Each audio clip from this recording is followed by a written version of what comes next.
So my husband travels a lot.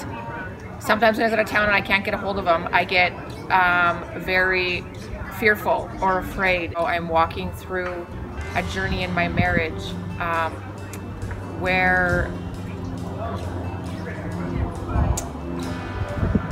we're in a difficult season.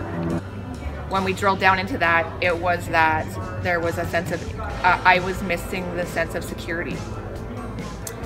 And so the belief statement was that I had been believing was that I am not important enough.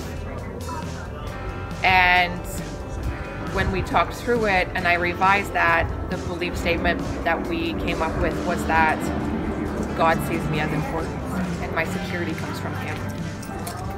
So that was very powerful. I do have a tendency to seek security in people and in stuff in my life, and those things are all very fleeting.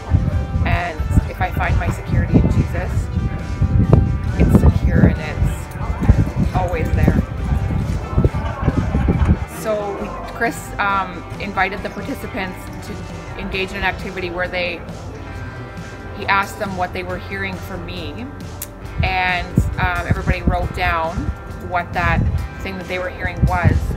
I've taken those cards and I started to read them during the workshop, and I actually had to stop because I was so overwhelmed by emotion. I was just crying, and now I've read a few more of them. Every time I read them I cry. And yeah, it's just so affirming and so amazing to have that now, to take with me those 30 cards with affirmations from Jesus that I can take with me now and have and read through and remember when I forget, because that's what happens. Is I get grounded in it and then I forget, something happens and I forget it. So I'm excited to have those and to just have those reminders. Now I have tools.